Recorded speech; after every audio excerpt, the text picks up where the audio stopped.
Hello दोस्तों, स्वागत है आप सभी का आपके अपने YouTube चैनल ऑनलाइन ITI पर, जहां आपके लिए ITI electrician theory first year के जो इम्पोर्टेंट टॉपिक्स है उनकी क्लास रेगुलर लाई जा रही है। और पिछली वीडियो में हमने बेसिक इलेक्ट्रिसिटी टॉपिक के पार्ट 2 को पढ़ा था। आज की इस वीडियो में बेसिक इलेक्ट्रिसिटी के पार्ट 3 को हम पढ़ने वाले हैं। तो दोस्तों, पिछले टॉपिक्स को अगर आप देखना चाहते हैं उनकी वीडियोस को, तो आई बटन पर क्लिक करके देख सकते हैं। साथ ही आगे भी अदर जो टॉपिक्स है और साथ ही ITI इलेक्ट्रीशियन के जो इंपॉर्टेंट क्वेश्चन है जो एग्जाम में आते हैं आपके, उनकी वीडियोस भी आप देखना चाहते हैं तो हमारे यूट्यूब चैनल को सब्सक्राइब करके बेल आइकन ज़रूर दबा दे। तो स्टूडेंट, बिना देर के शुरू करते हैं कि आज की वीडियो को। तो बेसिक इलेक्ट्रिसिटी पार्ट 3 की शुरुआत करते हैं हीटर से। यह आपको हीटर नज़र आ रहा होगा। इसमें जो इसकी आकृति गोल होती हैं, ये आकृति गोल होती है, ये आपको नज़र आ रही हो, ये चीनी मिट्टी की होती है। जो चीनी मिट्टी होती है ये एक प्रकार से अचालक होती है। इसके बाद में ये आपको गोलाकार एक और प्लेट नज़र आ रही है, ये होती हैं प्लास्टर ऑफ पेरिस की होती है। प्लास्टर ऑफ पेरिस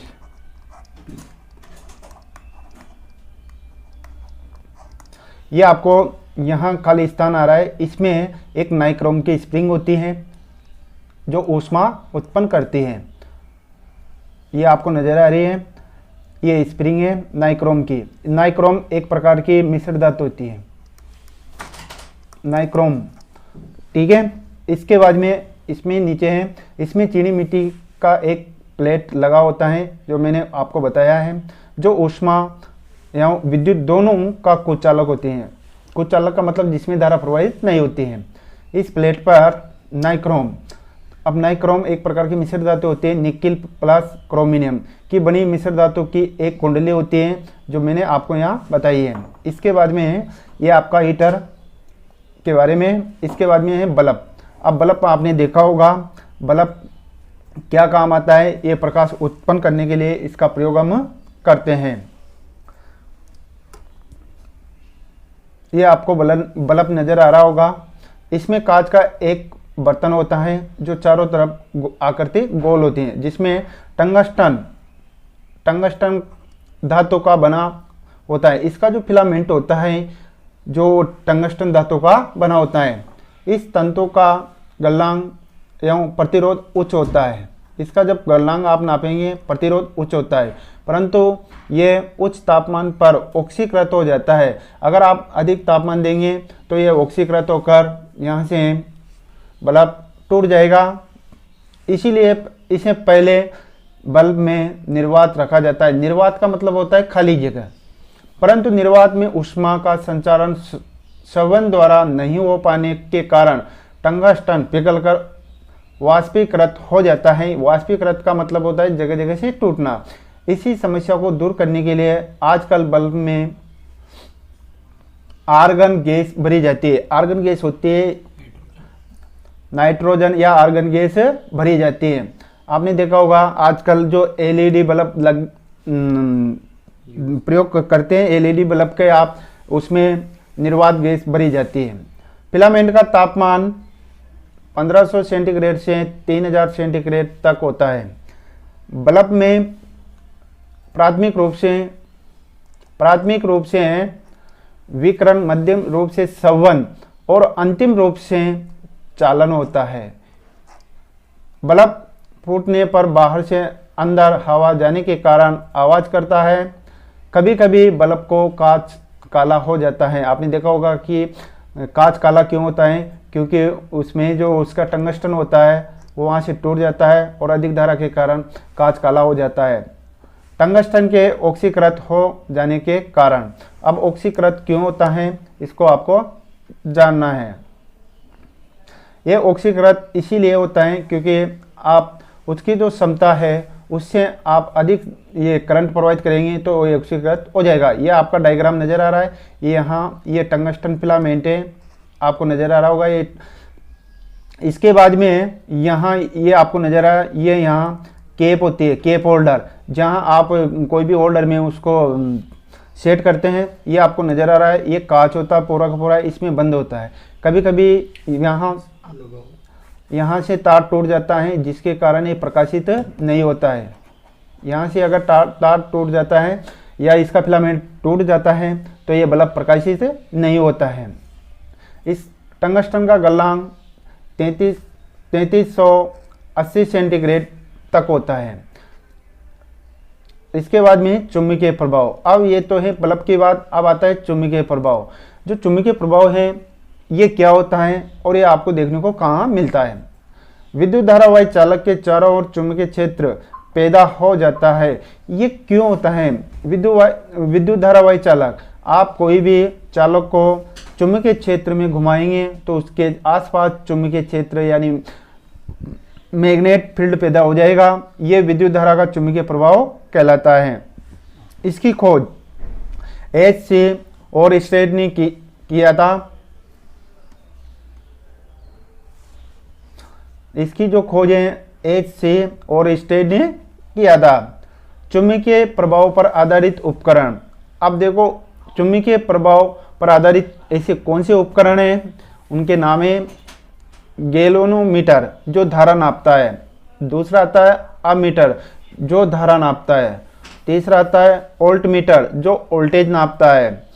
इसके बाद में अगला है विद्युत घंटी। आपने देखा होगा कि इसका प्रयोग मकानों पर करते हैं किसी व्यक्ति को बुलाने के लिए। विद्युत घंटी ये भी चुंबकीय प्रभाव पर आधारित होते हैं। इसके बाद में मोटर इत्यादि, मोटर है, जनित्र है, अल्टरनेटर है, ये सब विद्युत चुंबकीय प्रभाव पर आधारित होते हैं। इसके बाद में आता है आपका रासायनिक प्रभाव, इसको भी जानना जरूरी है।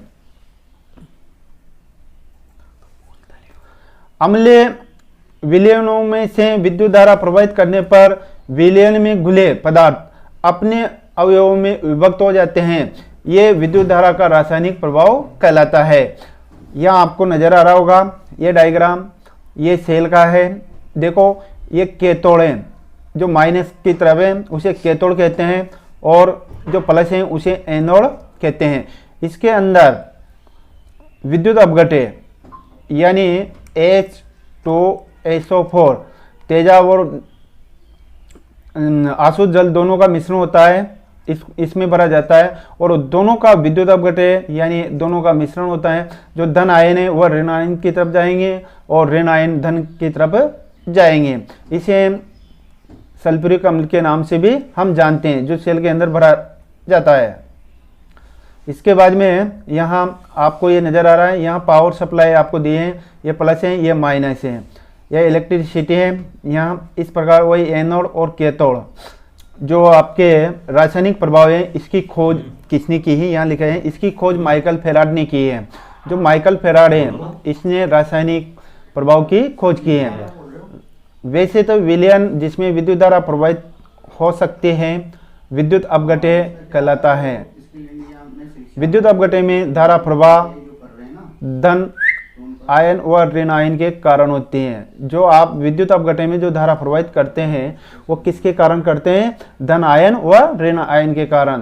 तापमान बढ़ाने पर विद्युत अपघटे का प्रतिरोध घटता है। जैसे जैसे आप तापमान बढ़ाएंगे तो विद्युत अपघटे का जो प्रतिरोध है वह घटता चला जाता है तथा चालकता बढ़ती है। ये आपको याद रखना है। जैसे सेल के अंदर विद्युत अपघटे का आप बढ़ाएंगे तो प्रतिरोध तो घटेगा परंतु चालकता बढ़ेगी। जिस बर्तन में विद्युत अपघटे की क्रिया होते हैं उससे विद्युत अपघटनी सेल या वोल्टामीटर के नाम से जानते हैं। क्वेश्चन आ सकता है कि किस बर्तन में या किस पात्र में विद्युत अपघटन की क्रिया संपन्न होते हैं, ये होते हैं वोल्टामीटर में। इसके बाद में फेराडे का विद्युत अपघटन का जो नियम है ये दो नियम है जो आपको नीचे दर्शाया गया है। विद्युत अपघटन की क्रियाओं में कैथोड पर जमा धातु का द्रव्यमान अपघटन के प्रवाहित आवेश के समानुपाती होता है।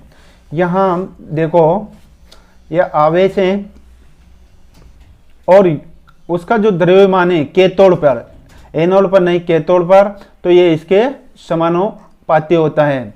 अब ये कितने समय में कितनी धारा जारी है तो m alpha I into T. अब इसमें जो रासायनिक तुल्यांक होता है, यहाँ m द्रव्यमान है, I करंट है और t समय है। तो जो रासायनिक तुल्यांक है तो m बराबर जेड इंटू आई इंटू टी। जो जेड है ये एक रासायनिक तुल्यांक है, अलग अलग धातु के अलग अलग रासायनिक तुल्यांक होता है।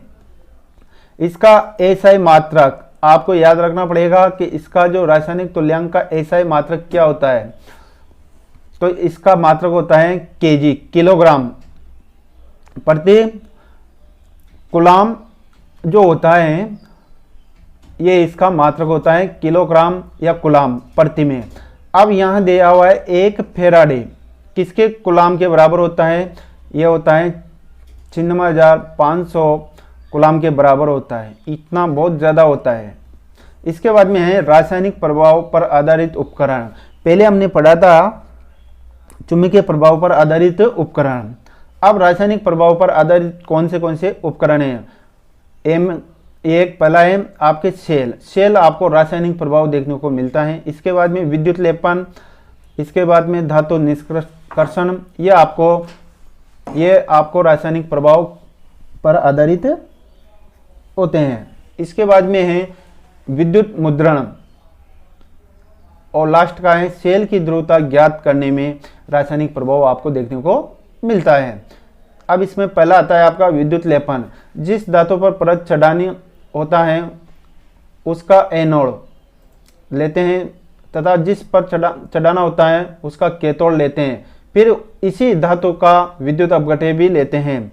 जब विद्युत अपघट्य में विद्युत धारा प्रवाहित होती है तो एनोड से धातु विद्युत अपघट्य से तथा अपघट्य से कैथोड पर जमा होता है, जबकि धातु कैथोड पर जमा हो जाता है तथा एनोड धीरे धीरे पतला हो जाता है और विद्युत लेपन धातु पर चढ़ जाता है, यानी धातु होती है उस पर वह परत चढ़ जाती है।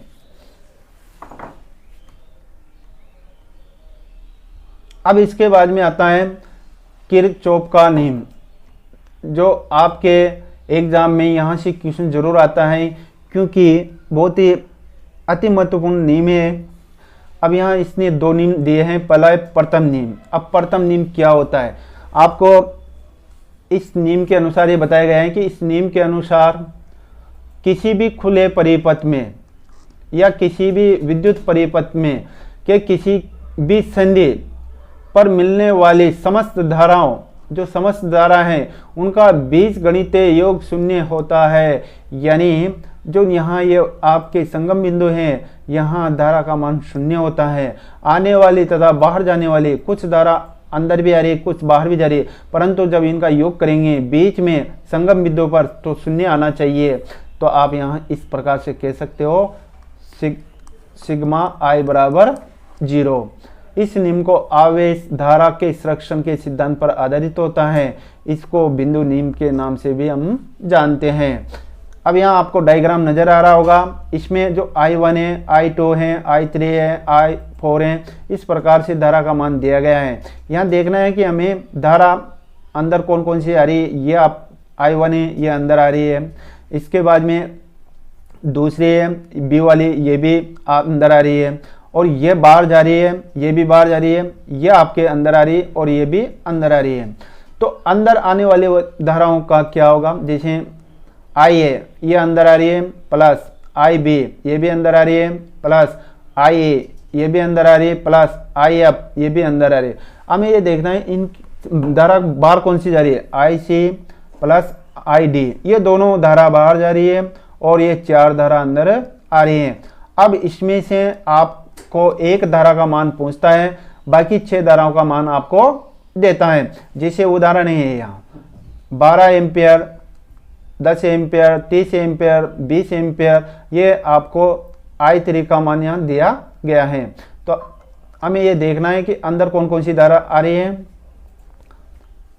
I1 प्लस, इसके बाद में I2 मान लो, ये I2, इसके बाद में ये बाहर जा रही है 3, 4 भी बाहर जा रही है और ये भी बाहर जा रही है, प्लस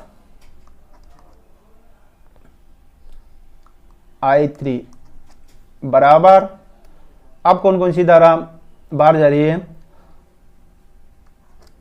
4 प्लस 5, ठीक है, मान रख दो आप 12 प्लस 10 प्लस। अब ये इसका तो मान आपको दिया ही नहीं, तो I3 हो गया बराबर 20 प्लस 30। जब इनका योग करेंगे तो ये हो जाते हैं 22 प्लस I3, इनका योग करेंगे ये हो गए 50। ठीक है, जब पक्षांतर करेंगे तो I3 बराबर 50 माइनस 22, तो ये आ ही जाएगा I3 बराबर 28 एम्पियर। तो ये आपको देखने को मिल जाएगा। ये हुआ किरचॉफ का प्रथम नियम। इसके दूसरा नियम है द्वितीय नियम, जिसे मेंस का नियम भी हम कहते हैं। जो मेंस का नियम है ये क्या बताता है, हमें किसी बंद परिपथ में या किसी विद्युत परिपथ में किसी भी बंद लूप का मतलब होता है गोल पर मिलने वाली समस्त वोल्टेज का बीजगणितीय योग शून्य होता है। इनका जो बीजगणितीय योग है वह शून्य होना चाहिए। ये द्वितीय नियम हमें यह बताता है। तो इस नियम से हमें ये पता लगता है कि जो कोई भी विद्युत परिपथ में जो वोल्टेज ड्रॉप हुआ है वह विद्युत वाहक बल के बराबर होना चाहिए। ये ऊर्जा संरक्षण के सिद्धांत पर आधारित होता है। जो ऊर्जा संरक्षण नियम आपने पढ़ा है उसी पर आधारित होता है। लूप हमेशा बंद परिपथ होता है। लूप यानी गोल होता है, तो यह हमेशा बंद परिपथ होता है। मेष एक ऐसा बंद परिपथ है जिसके अंदर कोई दूसरा बंद परिपथ नहीं हो उसे मेंस कहते हैं। यह आपको जानना चाहिए, इसीलिए इसे मेंस का नियम भी हम कहते हैं। सारा मेंस लूप होगा लेकिन सारा लूप मेंस नहीं हो सकता है। ये आपको याद रखने वाली बातें हैं।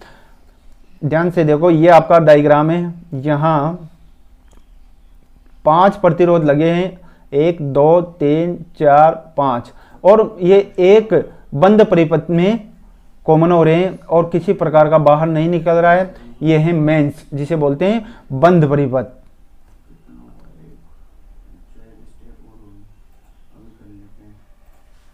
इसके बाद में आपका ये डायग्राम आपको नजर आ रहा होगा। इसमें 1 प्रतिरोध, 2 प्रतिरोध, 3 प्रतिरोध और 4 प्रतिरोध, 5 प्रतिरोध।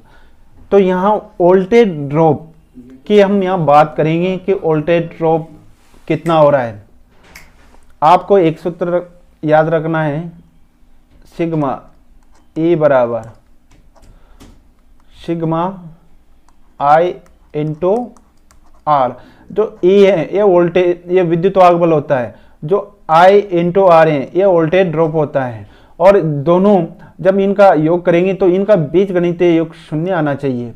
ये आपसे पूछा गया, तो यहाँ सूत्र में आपको दिखाया गया है I1 into R1 plus I3 into R3 बराबर I4 into R4 plus I5 into R5 plus I2 into R2। तो यहाँ जो आपके प्रतिरोध दिए गए हैं, जब इनका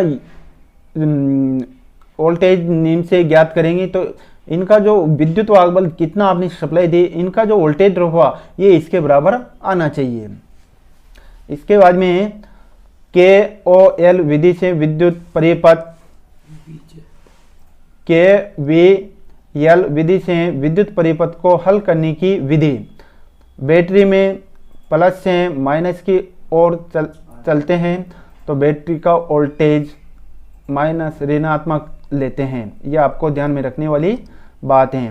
बैटरी में माइनस से प्लस की ओर चलते हैं तो वोल्टेज धनात्मक लेना है। यह आपको याद रखने वाली बातें हैं। इसके बाद में परिपथ में विद्युत धारा की दिशा में चलते हैं तो प्रतिरोध के पारित वोल्टेज लेते हैं। तो आपका सामने एक उदाहरण है, एक 12 वोल्ट EMF और 1 ओम के आंतरिक प्रतिरोध वाली बैटरी का उपयोग कर एक 10 वोल्ट EMF और 1 ओम के आंतरिक प्रतिरोध वाली बैटरी को चार्ज करने में होता है। परिपथ में धारा क्या होगी? यह आपको डायग्राम नज़र आ रहा होगा। ये है 12 वोल्ट और दूसरा है आपका 10 वोल्ट। यहाँ एक रेजिस्टेंस लगाया गया है। इसका आंतरिक प्रतिरोध 1 ओम है और दूसरे का भी 1 ओम में है। तो यहाँ आप एक सूत्र का प्रयोग कर सकते हैं। धारा का मान पूछा गया है आपसे, तो E2 minus I into R। अब यहाँ देखो, ये है आपका minus E1 plus I R। अब यहाँ आपको धारा का कॉमन लेना है, तो यहाँ हो गया आपका 10 माइनस, धारा का मान आपको नहीं दिया गया है तो I लिख दो, इंटू 1 माइनस, अब यहाँ जो आपको दिए गए हैं ये 12 है, इसके बाद में प्लस आपका जो धारा का मान दिया गया है, और धारा का मान नहीं सॉरी 1, इनको आगे सोल्व करेंगे, 10 माइनस 1 12 प्लस 1 1 से 1 फ्री हो गया, और यहाँ जो आई है ये हो गया आपकी 2i बराबर में। अब आगे सोल्व करेंगे इसको, 2i बराबर 10 माइनस 12, 2i बराबर माइनस 2, ये माइनस है, ये भी माइनस है और ये भी माइनस है, i बराबर माइनस 2, दोनों को सोल्व करेंगे तो प्लस की 1 एम्पियर आ गई। इसके बाद में ये आपके 1 एम्पियर धारा यहाँ प्रवाहित होती हैं। इसके बाद में कुछ महत्वपूर्ण तथ्य है, आपको ये डायग्राम समझ में आ रहा होगा। ये आपको यहाँ एक सेल लगा हुआ है, ये खुला परिपथ है, ओपन सर्किट दिखाया गया है आपको यहाँ। अब इस परिपथ में क्या होता है, इसकी कुछ विशेषता होती है। इसमें लिखा है खुला परिपथ में विद्युत धारा का मान 0 यानी I बराबर 0। इसके बाद में खुला परिपथ में वोल्टेज का मान 0 नहीं होता है। खुला परिपथ में प्रतिरोध अनंत हो जाता है, यानी इसका जो रेजिस्टेंस है वह अनंत हो जाता है। यहाँ दिया गया है कि 1 कूलम बराबर 6.25 इंटू 10 के घात 18 इलेक्ट्रॉन्स। उसी प्रकार से 1 फेराड बराबर, जो 1 फेराड है ये फेराड है, कैपेसिटर का मात्रक होता है, 96,500 कूलम होता है इसके बराबर। इसके बाद में घरों में वे विद्युत ऊर्जा की माप, आप घरों पर जो एनर्जी मीटर लगाते हैं वह किस प्रकार विद्युत की खर्च करते हैं, इसके बारे में आपको जानना अति आवश्यक है। घरों में वे विद्युत ऊर्जा को माप किलोवाट घंटा, जो किलोवाट घंटा होता है यानी 1 यूनिट बराबर होता है में की जाती हैं। घरों पर जब आप विद्युत खर्च की गणना करेंगे वो किस में करते हैं, किलोवाट घंटा या यूनिट में। अब इसके लिए एक सूत्र है, वे विद्युत ऊर्जा किलोवाट घंटा, तो कुल शक्ति इंटू कुल समय कितना है बटा 1000। तो यहाँ वे विद्युत ऊर्जा वोल्ट इंटू एम्पियर इंटू घंटा बटा 1000। तो यहाँ एक उदाहरण दिया गया है, एक घर में 220 वोल्ट 40 वाट के 5 बल्ब लगे हैं। बल्ब 5 घंटे प्रतिदिन की दर से 30 दिन जलते हैं। बल्ब द्वारा 1 माह में वेग की गई यूनिट की संख्या बताइए। तो वही सूत्र आपको यहाँ लगाना है, तो इससे आप निकाल सकते हो। तो यहाँ देखो 40, ये आपका 40 इंटू 5 इंटू 30 इंटू 5 बटा 1000। तो यहाँ आपका जो 40 है और जो घंटे हैं, बल्ब की संख्या घंटे, समय कितने घंटे, तो इनको सोल्व करेंगे पूरों को। तो ये 1000 का भाग देने पर ये 30 किलोवाट घंटा आ गया, यानी ये किसके बराबर है, 30 यूनिट के बराबर, क्योंकि ये किलोवाट घंटा बराबर 1 यूनिट के बराबर होता है। ये आपके एनर्जी मीटर जो रीडिंग काटता है वो किलोवाट या 1 यूनिट में ही निकालता है। तो यहाँ देखो विद्युत परिपथ में निम्न रंगों द्वारा तार प्रदर्शित किए गए हैं। आपने देखा होगा विद्युत जब सप्लाई देते हैं सिंगल फेज 3 फेज, उनके तार कोड होते हैं, जैसे रेड लाल होता है, इसके बाद में ब्लू यानी पीला होता है,